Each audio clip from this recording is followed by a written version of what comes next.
Good afternoon, ladies and gentlemen, from Mexico City, where the U.S. men's national team has just arrived in advance of the World Cup qualifier against Mexico tomorrow night, 10 p.m. Eastern Time, live on Univision, 2DNA, CBS Sports Network, and Paramount Plus. Today we'll have U.S. men's national team forward Christian Pulisic and head coach Gregg Berhalter. If you'd like to get in a queue to ask a question of Christian, you may do so now. We're going to begin with questions and start with Doug McIntyre from Fox. Thanks, Michael. Hi, Christian. Thanks for doing this. Paul Arriola spoke earlier in the week about how when you guys went down to the Azteca in 2017, the mentality was to just get whatever you could out of the game, compared to now where the idea is to go down and win.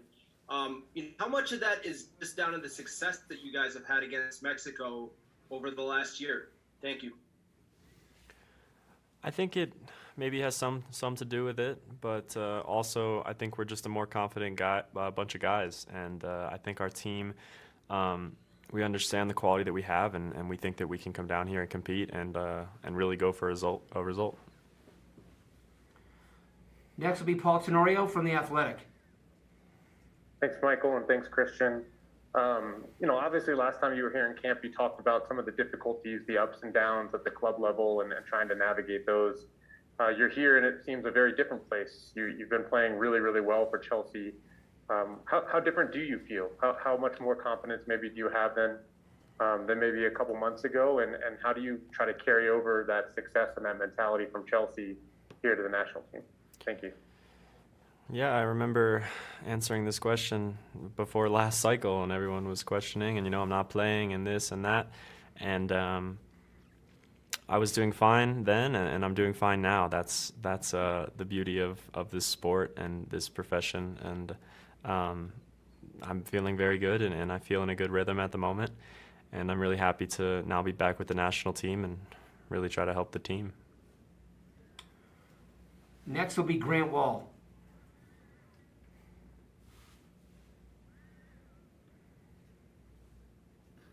Hey, Christian.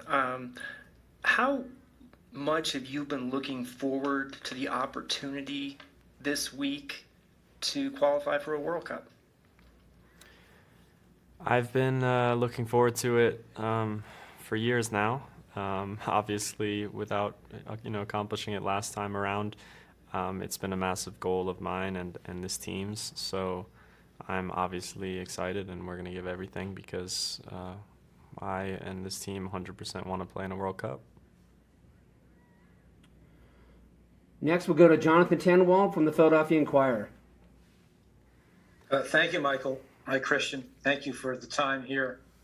It follows a little bit on the question Paul asked, about life at Chelsea. We all know what's been going on there the last, few weeks and so on. And, what's it been like for you to live through it? And is there an ability to come to national team camp and have some time maybe to put it out of mind? Yeah, I mean, it's been a crazy situation, to be honest, but we've been able to focus on our game and just worry about playing over there. But I'm just excited in general to come play with the U.S. national team because I always am, and I love this group of guys, and I love this team, and it'll be nice to have a break, see something a bit different, and then I'll be ready to go back and finish off the season strong. Going to follow up real quick. We've talked a number of guys. Hang on one second, Jonathan.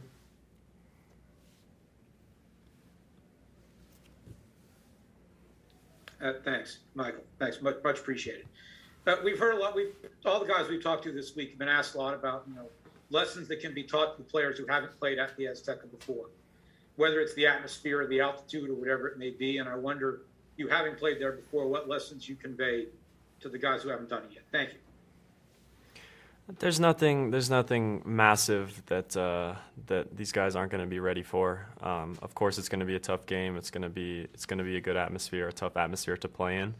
Of course, we're aware of the altitude. Some guys may be more used to it than others, but it's going to be a battle no matter what. So I think at the end of the day, it's another game that we need to be ready for, and we're going to compete and try to win.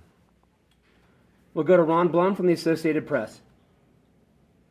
Christian, thinking back to 5 years ago, was the feeling that you experienced after the loss in Trinidad motivation anywhere along the way to get over the hump this time and not experience that again? And is that something you ever talked to with the guys like Paul and DeAndre and Kellen who are still around from then? Of course, we use it as motivation. We were extremely upset, and now we want to qualify. So we have the opportunity now, and yeah, we definitely don't want to go through that again.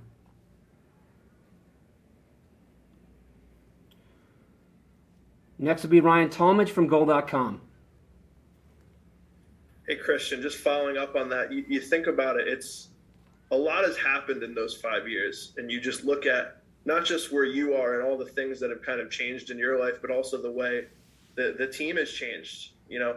So if you could look back, not just at that, but just at the process that you've been through, what are some of the things that current Christian would say to the Christian that went through that? What are some of the things that you think that this team could kind of learn from that? And really just looking at how much have things changed in way that you do things and in the way that this team does things? I mean, I have no regrets. Obviously, we were in a position to do it last time, and we weren't able to reach our goal. But this is a bunch of guys who are really just looking forward, and a really hungry team who is going to give absolutely everything to make sure that we have a spot in the World Cup.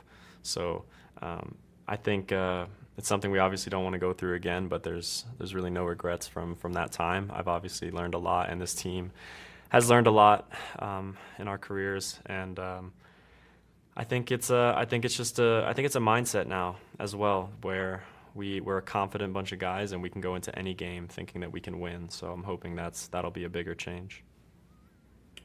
Next will be Megan Swanick from The Guardian.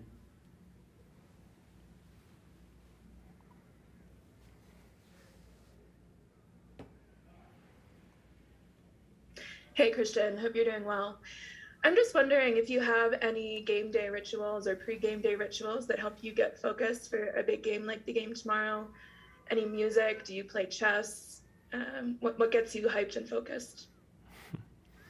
Well, I have a feeling you knew that with the chess comment, but I like to play chess. It's not necessarily something I do right before a game, but I'm not someone who is extremely superstitious, but I am very routine-based, so I make sure to do the same things, eat at the same time, wake up the same time. So that's just part of my routine, but nothing crazy superstitious, I would say. We'll go to Sam Stacekel from The Athletic. Thank you, Michael. Thanks, Christian, for taking the time. You said after the last window, I think it was the Club World Cup, that sometimes you put a little bit too much pressure on yourself, that you need to do something special when you come to the national team. Were you feeling that before last window? And where do you stand in that regard as we head into the final 3 games of this qualifying cycle?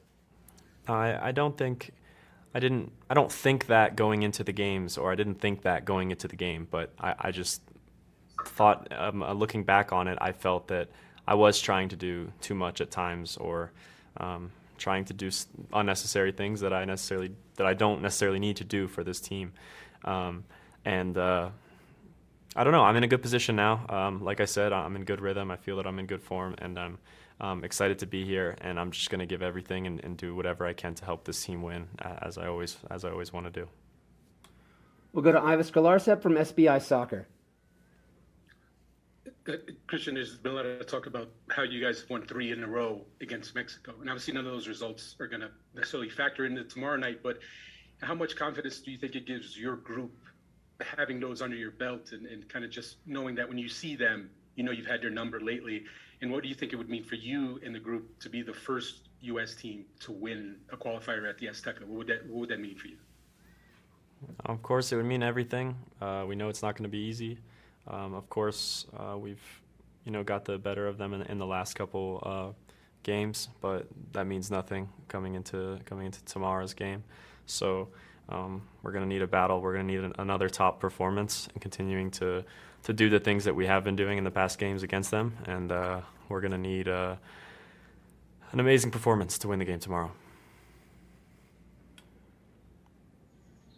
Next will be Salvador Perez Del Fiero from Goal.com. Thank you, Michael. Hi, Christian. How are you? Nice to meet you. Salvador from Goal.com. Christian, asking you about the environment from the Estadio Azteca, full capacity, all tickets sold. How can that influence for this game? Is it full capacity? Anyways, I think it's gonna be a great atmosphere. I played in it before. I think obviously it's a tough stadium to play in. There's obviously history there, and we're gonna go in with confidence and not let it affect us too much. And like I said before, do the things that we've been doing against in all our games, and just I think that's what it's gonna take, a really solid game to get a result here. We'll take two more questions. Next will be Felipe Valenzuela from Fox Deportes. Hey, Christian. Good afternoon. Good afternoon to all of you guys. The last victory in Mexico in Azteca Stadium has been 2009. It's been a while for Mexico. That give you confidence to the team to look forward, like our friend said before, to have the first victory here in Azteca. But it's been difficult for Mexico to beat you guys. Yeah, the last few games we've obviously had good results, but going back, like I said, there's history. It's not easy to win in Azteca for any team, so we know that. But we're going to go in tomorrow with confidence and give them our best game. Our last question comes from Kyle Fansler. Hey Christian, how you doing? It's got a quick question, kind of going off of what someone already asked. It's about playing in the Azteca. There's obviously been that fan violence recently in Mexico. Obviously, they're going to be doing everything they can to prevent that. But does that play into your preparation at all, knowing that Mexican fans have had issues with the United States players in the past year or so, obviously in those couple of finals, and the past couple of months, or past month, I should say, in March? Not at all. That doesn't go into our preparation. Okay, thanks. Thank you. Thanks, Christian. We'll be right back with Gregg Berhalter.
And we are back with the head coach of the U.S. men's national team, Gregg Berhalter. We will begin with questions and start with Felipe Cardenas.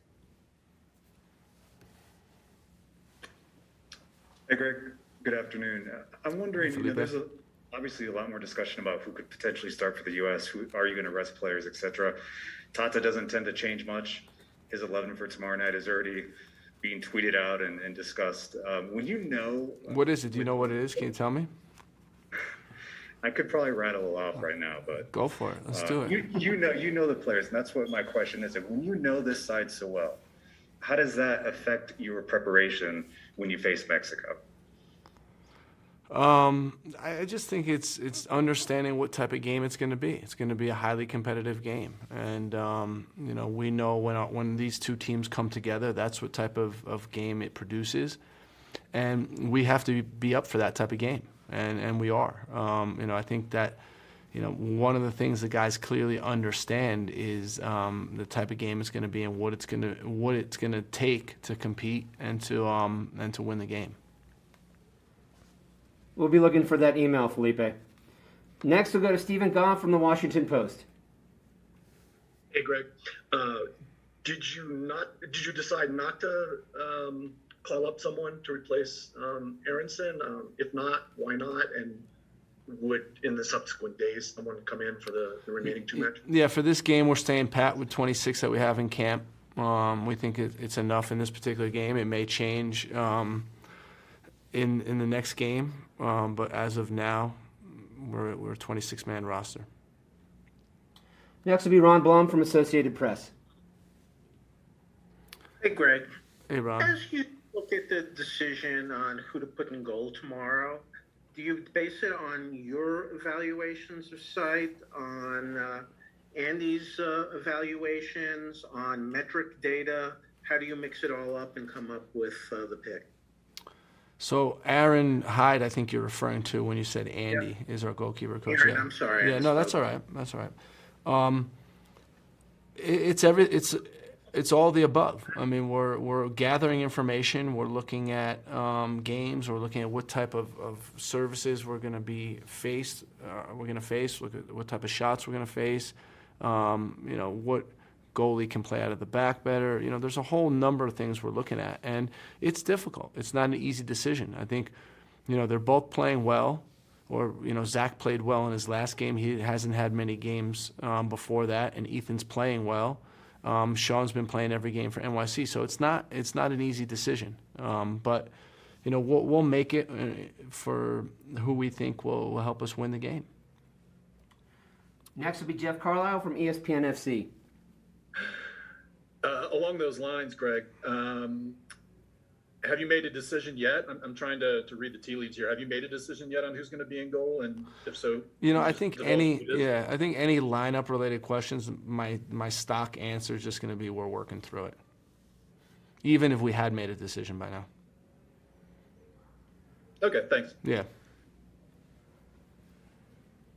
Next will be Doug McIntyre from Fox. Thanks, Michael. Thanks, Greg. I don't blame Jeff for trying. You've given us some these calls. I asked Christian something similar, but the 3 wins last year, the 3 consecutive wins over this Mexican team, what does that do for the confidence of your team going into tomorrow? Thanks and good luck, Greg. Thank you. I just think it's an evolution. When you look at our team, and those 3 wins, you almost see growth in each of those games, culminating in the last one in the qualifier where, the guys were really, really confident going into the game. So, I do think it adds some confidence, but we can't let our guard down. I mean, our record here is horrendous.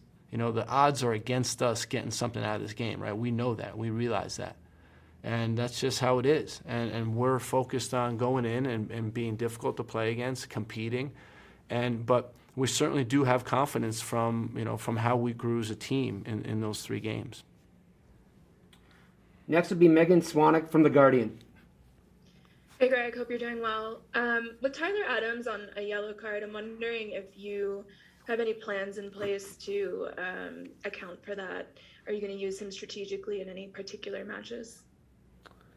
Yeah, we have Tyler Adams, DeAndre Yedlin, Zach Steffen, Jordan P. Falk, and one other player on a yellow.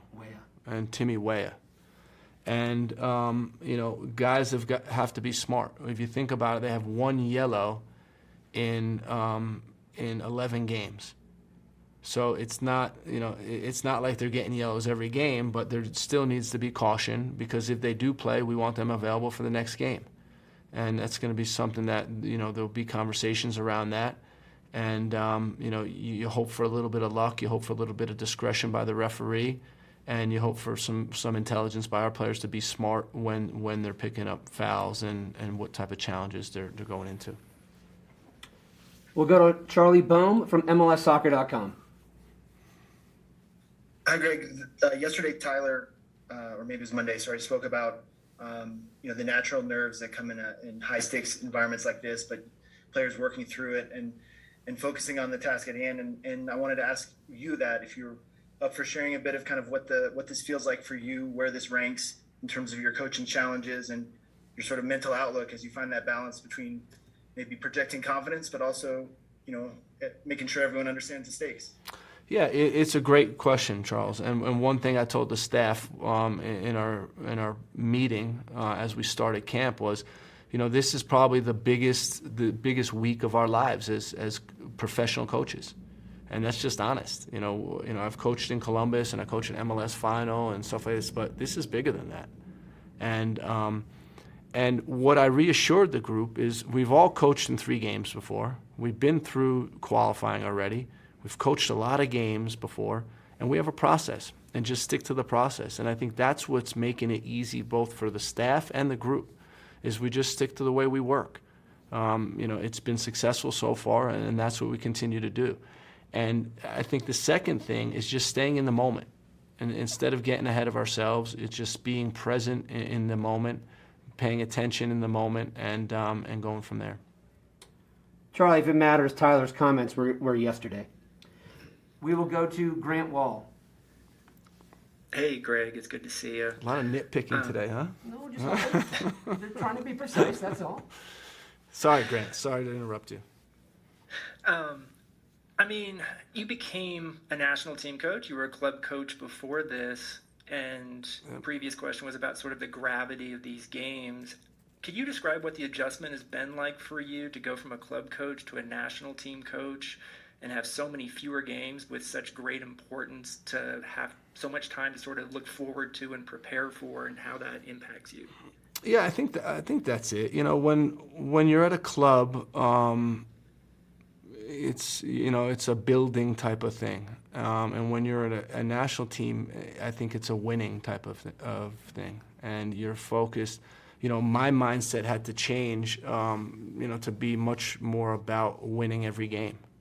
That's what we want. That's obviously what the public wants. And, winning also means qualifying. But when you think about, winning Nations League and winning Gold Cup, it was important for the mentality of this group to understand that this is why we're playing this thing.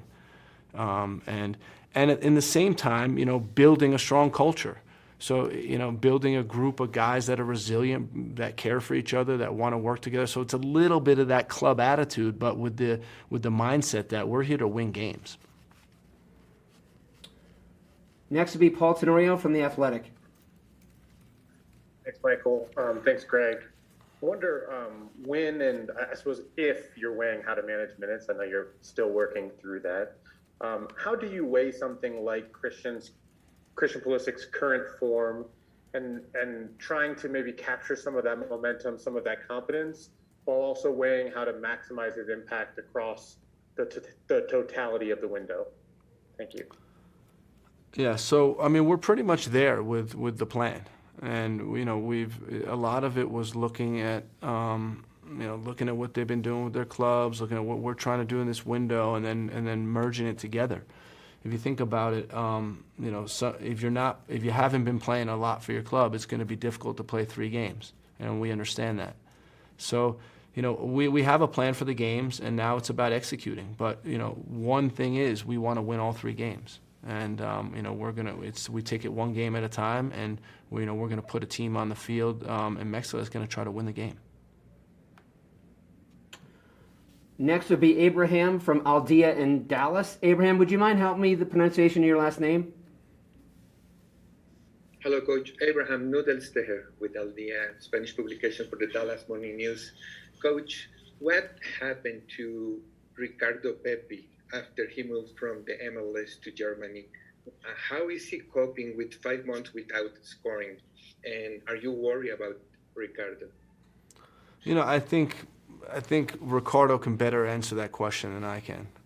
But what I would say is that it's any player takes time to adapt to a new league, and and he's a young player, and I think there's a lot of expectations on him, and it's just adapting to the Bundesliga. It's a fast-paced game. It's a difficult game. He's getting used to his teammates and used to how they play, and we're confident with his skill set he's going to be okay. But I think we should give him time. I think that's understandable, and that's what we're doing as a group and as a coaching staff. Next would be Ivis Galarsep from SBI Soccer. Greg, I have two separate topics for you. I try to keep it brief. That's a shocker, Ivis. Yeah, right. I know. I try to keep you on your toes. First one is Jesus Ferreira, who, a year ago, I remember, you played him at forward and everyone was kind of like, what is this experiment about? Fast forward, here we are. He's playing there for FC Dallas under Nico and is really kind of evolving in that position. What do you think about his growth in that role, and how have you seen him improve in that role? The second completely unrelated question is about the Panama game coming up. There's a sense how important that game is, and maybe you should be looking at that game to play your quote-unquote best team. Do you consider that a crazy idea, given the importance of the Mexico game and the rivalry, and Mexico also not being in the best of form? Or do you kind of see the idea behind it? Do you see the logic behind it? Listen, I don't know what, something I was reading or listening to before camp. When I'm in camp, I shut off all outside media. But before it, I heard that argument. We should play a B team, and what I did is I took it to the staff and we debated it. We looked at all sides of it. We said, hey, does this have merit? And I think it was an important exercise to do for us to be able to do that. And we came out with our answer, and you'll see tomorrow. But it's certainly, there's no harm in looking at both sides of this thing. And we know that the Panama game will be an important game, but we also know that Mexico will be an important game. We also know Costa Rica has the potential to be an important game. So our mindset is one game at a time. Regarding Jesus, I think he's been doing a great job. And what Jesus is going to have to come to terms with is that, he may not always score a hat trick, but he can still be a very effective player on the team given his skill set. I talked after the El Salvador game. I was happy with his performance. I was happy with what he did. Okay, he missed a couple chances, and that, he's certainly going to regret that. But overall, I thought he played a good game. And he's such a good soccer player, such a smart soccer player that, he makes it easy for those around him, and that's what you're seeing at Dallas. Not only did he score a hat trick on the weekend, he also had an assist. So he's an excellent player. I thought highly of him from the first day we worked with him, and we're ecstatic when he changed over to our country from Colombia, and we think he can be a big part of this program. Next will be Avi Creditor from Sports Illustrated. Thanks, Michael. Greg, I was just wondering if you could tell us your lineup. Just kidding. In other windows, what happens in other matches on a given night might not be as impactful in the moment, but there is a path for you to qualify tomorrow night, despite all the focus on the future games. So I guess what, if any, setup do you have to monitor those other matches during the game? How much do you personally want to know what's going on elsewhere? And if you find out that Panama is losing and Costa Rica is not winning, will you adjust on the fly and perhaps change your approach? Oh, man. It's a difficult question. I think, in the back of our mind, we're going to be, trying to get the understanding what the score lines are of the opponents. But, again, it's for us just to go in focused on this game. It's such a... I think it was mentioned that this may be the last qualifier in Mexico, between Mexico and the U.S., and it's just, for us, it's just a great event. We're really happy and proud to be playing in this game, and we want to be really focused on this game. And the guys, they see when they came into camp, they're really focused on this game. We have the big goal of qualifying, but this is this is also a great opportunity for this group, and we're looking forward to it. And I think that that single-minded focus is going to be there in the game tomorrow. We'll take 2 more questions for Gregg and start with Drake Hills from the Tennessean. Yeah, thanks, Michael. Thanks for taking the time, Greg. Just wanted to ask you, I'm not trying to couple this game against Mexico with Panama, but just given that this is a full window that you guys are managing to try and qualify for, what constitutes what in selection? Like, is it form? Is it against Mexico and then going up against Panama? Is it form? Is it leadership? Especially when a guy maybe like Jordan Pefok, who's coming in for the first time in a while. How do you go about judging, preparing for what his assignment may be against Mexico or against Panama? What's their base for that in terms of logic? Yeah, I mean, I think you look at this, or I know you look at the strengths and weaknesses of the opponent and what players have a skill set to exploit that. It's really common. At the national team level, you're blessed with a lot of good players. And then it's about the specific attributes that they have that can be successful against this opponent. And ideally, you'd like every player coming in with their best form. It's not always the case, and sometimes you may have to stretch it based on how well you think this person can perform against the opponent that you're playing. And sometimes you give your player a little bit more credit, even though he's not in the best form. And I don't think it's an exact science to it, but the starting point is how they match up against the opponent. I think that's very important. Last question comes from Nico Contour from CBS.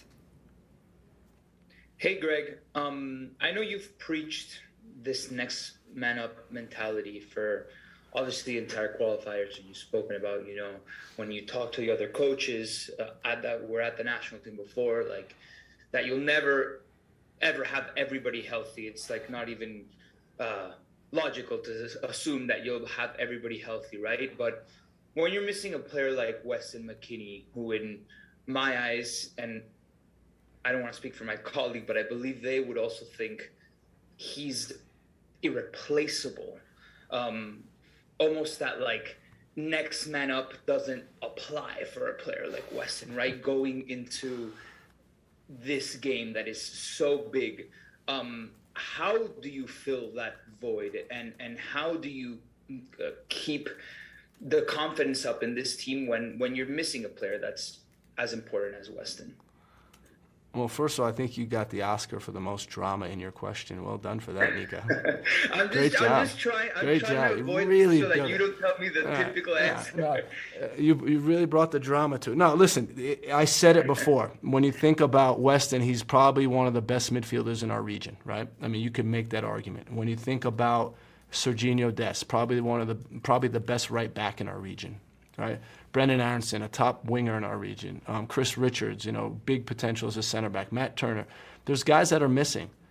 And Weston is a hard guy to replace. There's no question about it. At right back we have a larger depth chart, and it's not easy, but there's guys there that have played and been part of qualifying. But really, when you look at it, we knew this was going to be the case, right? And I said it to you a long time before. I said, you don't have all your guys, and it's how you respond when you don't have your guys that's important. And that's what we have to do this window. It's not about looking back. It's about staying in the present, focusing on who's here, who's in camp, who's ready to play, and go out and compete. Because one thing I'll tell you, Nico, is that these guys can compete. Everyone we have on this roster right now, all 26 of them can compete, and that's what it's going to take in this window. Thank you, Gregg, and thank you, ladies and gentlemen, for joining us this afternoon. Have a good day.